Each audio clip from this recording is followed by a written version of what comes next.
Hello everyone, welcome to learn with Shefali. I am Shefali Agarwal.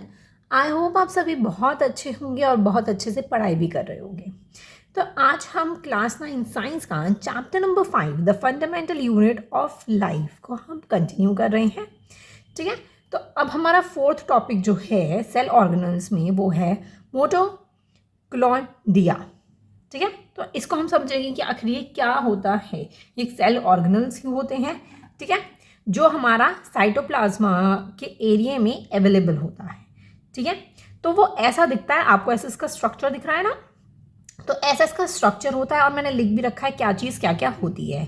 तो सबसे पहले हम फर्स्ट पॉइंट पढ़ेंगे कि in all living cells these cell organelles are found freely floating within the cytoplasm of the cell।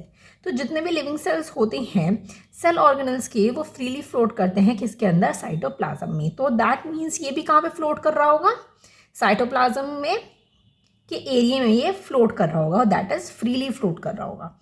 ठीक है, अब मोटोकॉन्ड्रिया को हम क्या कहते हैं, powerhouse, powerhouse of the cell कहते हैं। अब ये क्यों कहते हैं ये आगे हम पढ़ेंगे। सबसे पहले स्ट्रक्चर की बात कर लेते हैं कि स्ट्रक्चर जो होता है इसका दो मेम्ब्रेन कवरिंग होती है, डबल मेम्ब्रेन कवरिंग होती है। ठीक है, तो ये आपको पता होना चाहिए। और सेकंड पॉइंट है हमारा the outer membrane is very porous, मतलब स्मूथ होता है। क्या होता है, बहुत ही ज़्यादा स्मूथ होता है जो आउटर लेयर होती है। अब आप देखो डायग्राम के अंदर ये वाला, ये आपको 1 दिख रहा है, ये एक लेयर है, और ये वाली जो जा रही है ये सेकंड लेयर है अंदर की। ठीक है, तो मैं यहाँ पे लिख रखा है ये है आउटर मेम्ब्रेन्स। ठीक है, जो कि मैं बोल रही हूँ यहाँ पे कि स्मूथ होता है। ठीक है, और इनर मेम्ब्रेन कहाँ है आपका, इनर मेम्ब्रेन ये रहा। तो ये वाला जो एरिया है ये जो है ये डीपली फ्लोट है, मतलब आपको फोल्ड्स दिख रहे हैं ना इसके अंदर, ये डीपली फोल्ड्स हो रहे हैं इसके अंदर। ये जो चीज़ है ये क्या है, डीपली फोल्ड्स है ये। ठीक है, इनर मेम्ब्रेन की। सेकेंड पॉइंट आपको क्लियर हो गया। थर्ड देखते हैं, these folds create a large surface area for the ATP. ATP के लिए एक लार्ज सरफेस एरिया जो है वो क्या करते हैं, क्रिएट करते हैं ये फोल्ड्स। ठीक है, जनरेटिंग केमिकल रिएक्शंस। तो वो क्या जनरेट करता है, एटीपी, जिससे केमिकल रिएक्शंस को वो क्या कर सके, जनरेट कर सके। अब बात आ जाती है कि पावर हाउस क्यों बोलते हैं और ये एटीपी आखिर क्या होता है। ठीक है, तो सबसे पहले मैं बात करूं तो पावर हाउस इसीलिए बोला गया है क्योंकि ये रिस्पॉन्सिबल होता है, क्योंकि वो एटीपी क्या करता है, एटीपी आप बोल सकते हो कि रिलीज करता है या प्रोड्यूस करता है। ठीक है, इसीलिए ये क्या करता है, ये पावर हाउस कहलाया जाता है इसको, मोटोकॉन्ड्रिया को। ठीक है, और ये रिस्पॉन्सिबल होता है फॉर प्रोड्यूसिंग एटीपी, और इसको हम क्या कहते हैं, एटीपी को the energy currency of the cell. ठीक है, energy currency of the cell भी हम एटीपी को बोलते हैं। ठीक है जी, इतना क्लियर हो गया है। अब हम स्ट्रक्चर की बात कर लेते हैं। देखो स्ट्रक्चर पे आते हैं। अब आपको क्या क्या चीज़ दिख रही है इसके अंदर, ये आउटर मेम्ब्रेन हो गया। सबसे पहले आउटर पे देखो, ये पूरा क्या है, आउटर है। ठीक है, इनर की बात करते हैं तो जो डीपली फोल्ड्स हो रहे हैं इसके अंदर, तो इसको आप इनर मेम्ब्रेन बोलते हो। और जो इस आउटर और इनर के जो बीच में ये वाला जो गैप आ जाता है, ये मैंने लिख रखा ना, इंटर मेम्ब्रेन स्पेस होती है ये। ठीक है, अब इसके अंदर आ जाते हैं इनर मेम्ब्रेन के अंदर। तो ये जो फोल्ड्स हो रहे हैं इनके बीच में, जो ये बीच में गैप बनता है, इसको हम बोलते हैं Kristen, that is deeply folds. ठीक है, अब मैट्रिक्स जो इसके अंदर का एरिया होता है उसको हम बोलते हैं मैट्रिक्स। अब ये डॉट डॉट आपको पता ही है, ये होता है राइबोसोम्स। ठीक है, और ये आपको डीएनए का स्ट्रक्चर आपको पता होगा कि कैसा होता है, मैं बना देती हूँ उसका स्ट्रक्चर, समथिंग लाइक दैट हो रहा है। ठीक है, ये क्या स्ट्रक्चर होता है, डीएनए का स्ट्रक्चर होता है। ठीक है, ये आपको पता होगा ऐसा स्ट्रक्चर होता है डीएनए का, तो इसमें भी वैसा ही बन रहा है थोड़ा थोड़ा। तो ये क्या होते हैं, डीएनएज होते हैं। ठीक है, ठीक है, इतना क्लियर हो गया है। यहीं पे क्या होता है, एटीपी होता है। ठीक है, यहीं पे एक बोलो, एक ऐसे डॉट सा बना देती हूँ मैं, तो ये क्या होता है आपका एटीपी सिंथेसिस पार्टिकल। ठीक है, एटीपी इसे बोल दो। ठीक है, ये आपके स्ट्रक्चर में आपको एटीपी भी दिख रहा है। अब ये इसका स्ट्रक्चर हो गया है। अब बात आ जाती है कि आखिर हम एटीपी कर रहे हैं कि एटीपी की आखिर फुल फॉर्म होती क्या है। ठीक है, तो इसकी फुल फॉर्म मैं यहाँ लिख देती हूँ, दैट इज ADENOSINE। स्पेलिंग अच्छे से देख लो। ठीक है, ट्री फोस्फेट। ठीक है, एंडिनोसिन ट्री फोस्फेट, ये इसकी फुल फॉर्म होती है। तो ये क्या करता है, energy currency of the cell है। तो दैट मीन्स एक तो लार्ज एरिया क्रिएट करता है किसके लिए, एटीपी के लिए, जिससे केमिकल रिएक्शंस हो और वो क्या प्रोड्यूस करे, एनर्जी को प्रोड्यूस करे। ठीक है जी, इतना क्लियर है। तो ये क्या करता है, एनर्जी को प्रोड्यूस करता है, एटीपी को। ठीक है, इतना क्लियर है। तो यही हमारा कंसेप्ट है इसके अंदर, सिंपल सा, कि एटीपी को प्रोड्यूस करता है, इसीलिए हम पावर हाउस भी बोल सकते हैं। और आपको स्ट्रक्चर दिख ही रहा है, ऐसा स्ट्रक्चर हम अभी तक देखते आ रहा है कि आउटर इनर, जब भी डबल मेम्ब्रेन की हम बात करते हैं तो, और ये छोटी छोटी चीज़ें आपको पता होनी चाहिए। ठीक है, नेक्स्ट टॉपिक हम पढ़ते हैं, दैट इज प्लास्टाइड्स। ठीक है, प्लास्टाइड्स क्या होते हैं, प्लास्टाइड्स जो होते हैं वो सिर्फ प्लांट सेल में प्रेजेंट होते हैं, एनिमल सेल में प्रेजेंट नहीं होते हैं। ठीक है, नेक्स्ट, प्लास्टाइड्स का खुद का डीएनए होता है और खुद के क्या होते हैं, राइबोसोम्स भी होते हैं। ठीक है, खुद के होते हैं, they have their own DNAs and ribosomes.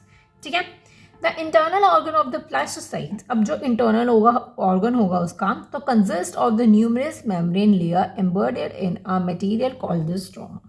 अब जो भी उसका अंदर का जो ऑर्गन होगा, ठीक है, अंदर का जो ऑर्गन होगा उसमें बहुत सारी लेयर्स होंगी, जिस लेयर्स की बात की गई दैट इज स्टोमा।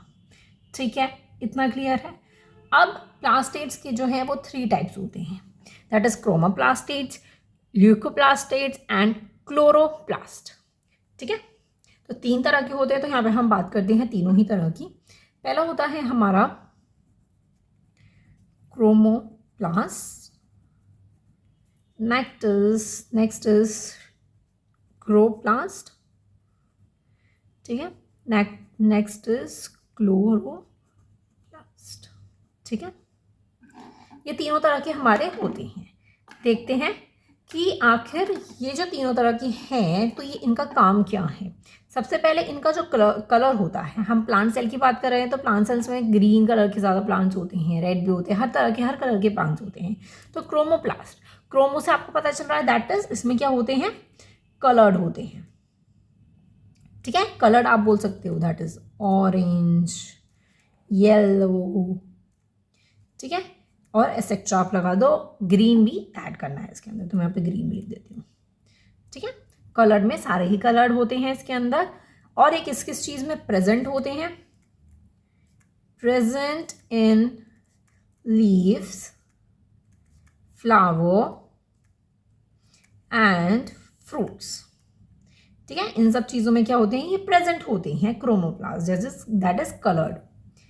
ल्यूकोप्लास्ट की अगर मैं बात करती हूँ तो आपको इससे पता चल रहा होगा दैट इज कलरलेस। ये क्या होते हैं, बिल्कुल कलरलेस होते हैं, वाइटिश बोल लो, कोई कलर ही नहीं होता इनका। ठीक है, और ये किस किस में स्टोर किए जाते हैं, ये स्टोर किस में होते हैं, स्टोर जैसे स्टार्च हो गया, ठीक है, कलरलेस होता है, फैट्स कोई कलर नहीं, प्रोटीन, तो इन सब चीज़ों में क्या होता है, स्टोर होता है, तो ये कलरलेस होते हैं। अब क्लोरोप्लास्ट की अगर हम बात करें तो ये क्या कंटेन करता है, ये कंटेन करता है that is chlorophylls, that means कि ग्रीन पिगमेंट। ठीक है, आपको याद रखना है, इंपॉर्टेंट, ग्रीन पिगमेंट, इसका मतलब होता है ग्रीन पिगमेंट, आपने पढ़ रखा होगा पहले ये। और ग्रीन प्लांट्स में ये होता है। ठीक है, ग्रीन पिगमेंट्स आप ये लगा सकते हो कि ग्रीन प्लांट्स में आपको मिलेगा ये। ठीक है, क्लोरोप्लास्ट। और एक और इम्पॉर्टेंट पॉइंट कि दे टेक पार्ट, किसमें पार्ट लेते हैं ये, जल्दी से बताओ, ये पार्ट लेते हैं फोटोसिंथेसिस में। ठीक है, सिंथेसिस। तो फोटोसिंथेसिस आखिर क्या होता है, फोटोसिंथेसिस तो यही होता है ना कि प्लांट्स जो होते हैं सनलाइट, वाटर और कार्बन डाइऑक्साइड को लेते हैं, जिससे उनको एनर्जी और ऑक्सीजन क्रिएट हो सके। ठीक है, आप बोल सकते हो फोटोसिंथेसिस को कि किचन ऑफ द सेल। ठीक है, किचन ऑफ द सेल बोलते हैं, आप गूगल पे सर्च कर सकते हो। ठीक है। तो ये करते हैं फोटोसिंथेसिस में पार्ट लेते हैं, क्योंकि ग्रीन प्लांट्स की हम बात कर रहे हैं तो ग्रीन प्लांट्स को क्या क्या चीज़ों की ज़रूरत होती है जिंदा रहने के लिए? सनलाइट की ज़रूरत होती है, वाटर की ज़रूरत होती है, कार्बन डाइऑक्साइड की ज़रूरत होती है, इन तीनों की तो ज़रूरत होती है ना।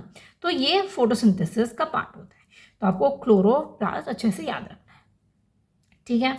इतना क्लियर है। तो हम दो टॉपिक इसके अंदर पढ़ चुके हैं। थर्ड टॉपिक देखते हैं क्या है हमारा, वैक्यूल्स। तो वैक्यूल्स क्या होता है? इसका मतलब एक्चुअली होता है कि एम्प्टी स्पेस। इसका मतलब होता है कि एम्प्टी स्पेस, ये जितना भी इसके अंदर होता है वो सारा एम्प्टी स्पेस होता है, ठीक है। तो एम्प्टी स्पेस से क्या मतलब है वो अभी हम पॉइंट्स लिखेंगे यहाँ पे, तो तब मैं आपको समझाऊंगी। पहले आप इसका स्ट्रक्चर देख सकते हो कि ये सेल मेम्ब्रेन है, ठीक है, उसके बाहर जो है सेल वॉल है, ये आपका वैक्यूल है। ये पूरा आपको बड़ा सा दिख रहा है, ये एम्प्टी स्पेस होता है, ये न्यूक्लियस है, ये साइटोप्लाज्म, ये एरिया साइटोप्लाज्म में, साइटोप्लाज्म में ही ये सारा फ्लोट करता रहता है, जितने भी सेल ऑर्गेनल्स होते हैं, ठीक है। इतना तो क्लियर है हमको। तो ऐसा उसका स्ट्रक्चर होता है, स्ट्रक्चर चेंज हो सकता है, तो मैंने ऐसे रफली बनाया है, ठीक है। तो मैं यहाँ पे कुछ इंपॉर्टेंट पॉइंट्स लिख देती हूँ जिससे आपको क्लियर हो कि वैक्यूल्स आखिर क्या होता है। तो आप उसको अपने नोट्स में नोट डाउन कर लेना उन पॉइंट्स को। आप पॉइंट्स देख सकते हैं, मैं लिख चुकी हूँ यहाँ पे। तो फर्स्ट पॉइंट होता है हमारा कि vacuoles are the storage sac for the solid and liquid content. जितना भी सॉलिड या फिर लिक्विड कंटेंट होता है, मतलब वेस्ट भी बोल सकते हो और ऑर्गेनिक भी बोल सकते हो, वो सभी किसके अंदर स्टोर हो जाता है? वैक्यूल्स के अंदर आके स्टोर हो जाता है, ठीक है। सो they are small sized in animal cell while the plant cell have the very large vacuoles। तो एनिमल सेल्स के अंदर क्या होता है? साइज स्मॉल होता है, और प्लांट सेल्स के अंदर जो है वो लार्ज होते हैं, ठीक है। प्लांट सेल्स के अंदर बड़े होते हैं और कितना ऑक्यूपाई कर लेते हैं स्पेस? दैट इज 50 to 90% वो ऑक्यूपाई कर लेते हैं स्पेस किसके अंदर? सेल्स के अंदर, ठीक है। इतना क्लियर है। तो हमें पता चल चुका है कि एनिमल सेल के अंदर छोटा होता है और प्लांट सेल के अंदर बड़ा होता है, ठीक है। In our plants and vacuoles are full of all the sap and provide the turgidity and the rigidity to the cell. तो हार्डनेस वगैरह प्रोवाइड करता है सेल को, ठीक है, प्लांट सेल के अंदर। Next, many important substances in the life of the plant cell are stored in the vacuole. तो बहुत सारे कुछ सब्सटेंसेज होते हैं जो कि बहुत ही ज़्यादा इंपॉर्टेंट होते हैं, वो वैक्यूल्स के अंदर क्या करते हैं? स्टोर करते हैं। कौन कौन सब्सटेंसेज होते हैं? That is amino acid, sugar, various organic acids and some proteins. तो ये सभी चीज़ें किसके अंदर स्टोर हो जाती है? जाके वैक्यूल्स के अंदर स्टोर हो जाती है जाके, ठीक है। इतना क्लियर है। तो हमें पता है कि प्लांट सेल में क्या क्या इंपॉर्टेंट सब्सटेंसेज जो है वो स्टोर हो जाते हैं आके, ठीक है। तो अब आपको क्लियर हो गया है। तो वैक्यूल्स क्या होता है? कुछ इंपॉर्टेंट सब्सटेंसेस को स्टोर करना या कुछ वेस्ट को स्टोर करना। वेस्ट तो चलो बॉडी सेल के अंदर से निकल जाएगा, ठीक है। तो वेस्ट को नहीं करना, मतलब आप इंपॉर्टेंट सब्सटेंसेस को बोल सकते हो, या फिर जो भी कुछ एक्स्ट्रा होगा वो किसके अंदर आके स्टोर होगा? वो वैक्यूल्स के अंदर आके स्टोर हो जाएगा, ठीक है। क्योंकि इसके अंदर बहुत ज़्यादा स्पेस होती है, प्लांट सेल में तो बहुत ही ज़्यादा स्पेस होती है, और जो एनिमल सेल होती है उसमें थोड़ी थोड़ी छोटी सी होती है, ठीक है। अब कुछ क्वेश्चंस आ जाते हैं आपके सामने। दो क्वेश्चन हैं जो इससे रिलेटेड पूछे जा सकते हैं, छोटे छोटे क्वेश्चन हैं। Why do plants all have larger vacuoles? तो प्लांट्स के अंदर लार्जर आखिर क्यों होता है? इंपॉर्टेंट सब्सटेंसेस स्टोर करने के लिए होता है ना, ठीक है। तो आपको सिंपली यही आंसर इसके अंदर देना है।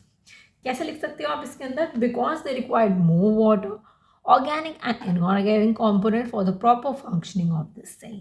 प्लांट में इसीलिए इंपॉर्टेंट होता है, एक तो उसे पानी की बहुत ही ज़्यादा ज़रूरत होती है प्लांट को रोज़ पानी देना पड़ता है, ठीक है। कुछ प्लांट्स होते हैं जिन्हें कम पानी देना पड़ता है, कुछ प्लांट्स होते हैं बहुत ही ज़्यादा पानी देना पड़ता है। कुछ हमें ऑर्गेनिक चीज़ें भी उसके अंदर डालनी पड़ती हैं, और कुछ इनऑर्गेनिक कॉम्पोनेंट्स भी होते हैं, तो उनको स्टोर की बहुत ज़रूरत होती है जिससे प्लांट आगे ग्रो कर सके। तो इसी वजह से उनको लार्ज चाहिए होता है, ठीक है। Why are vacuoles are important all the organelles? तो ये आखिर क्यों इम्पॉर्टेंट होता है? क्योंकि इसे आप क्या बोलते हो? एक तो एम्प्टी स्पेस बोलते हो, क्योंकि ये एक एम्प्टी स्पेस होती है, तो इसके अंदर कुछ भी जो भी किसी भी ऑर्गेनल्स के अंदर एक्स्ट्रा हो तो वो इसके अंदर आगे क्या हो सकता है? स्टोर हो सकता है, ठीक है। तो इसीलिए हमारे पास एक्स्ट्रा होना ही चाहिए एक सेल के अंदर, ठीक है। तो अब एक एग्जाम्पल से अगर मैं समझाऊँ, तो हम खाना खाते हैं, तो हम एक लिमिट में खाना खाते हैं, बट हमारे अंदर अगर आइसक्रीम की बारी आ जाए, ठीक है, या फिर कुछ मीठा खाने की बारी आ जाए, तो वो हम खा लेंगे, क्योंकि हमारा अभी तक पूरा अच्छे से फुल नहीं हुआ है, थोड़ा सा गैप एम्प्टी स्पेस बाकी है हमारे अंदर। तो वही एम्प्टी स्पेस जो है वो सेल को ज़रूरत होती है, जैसे हम अपने अंदर रखते हैं। कभी कभार हमारा बिल्कुल ही फुल हो जाता है और कभी कभार ओके ओके फुल होता है। तो एम्प्टी स्पेस होना ही चाहिए, ठीक है। पानी पीने के लिए हो, कुछ भी एक्स्ट्रा चीज़ खाने के लिए हो, तो जैसे हमारे बॉडी में एक्स्ट्रा हमें रखना पड़ता है, वैसे ही सेल को भी रखना पड़ता है अपने अंदर एक्स्ट्रा, तो वो होता है हमारा वाइटमिन्स। ठीक है जी, इतना क्लियर हो गया है। आई होप आपको ये कंसेप्ट जो है वो बहुत ही अच्छे से क्या हो गया होगा, क्लियर हो गया होगा। ठीक है जी। अब हम ना सेल डिवीजन के बारे में पढ़ेंगे। एक तो प्लांट सेल और एनिमल सेल, इसमें ना डिफरेंस भी पढ़ेंगे हम, ठीक है। दो तरह के सेल्स भी होते हैं, तो प्लांट सेल और एनिमल सेल ही बोलो आप, ठीक है। तो वो उसका हम डिफरेंस वगैरह पढ़ने वाले हैं, ठीक है, नेक्स्ट वीडियो में। और फिर उसके बाद हम एनसीईआरटी सॉल्यूशंस करेंगे। ग्रेविटेशन चैप्टर के मैंने एनसीईआरटी सॉल्यूशंस अभी तक पोस्ट नहीं किए हैं, तो नेक्स्ट वीडियो, इसके बाद जो नेक्स्ट वीडियो आएगी वो आएगी ग्रेविटेशन चैप्टर की एनसीईआरटी सॉल्यूशंस की, तो देखिएगा ज़रूर। चैनल पसंद आ रहा हो तो सब्सक्राइब ज़रूर कीजिएगा और लाइक भी कर दीजिएगा वीडियो, आपको हेल्पफुल रही हो तो ये वीडियो। मिलते हैं नेक्स्ट वीडियो में। Thank you so much for watching, keep supporting me, bye bye.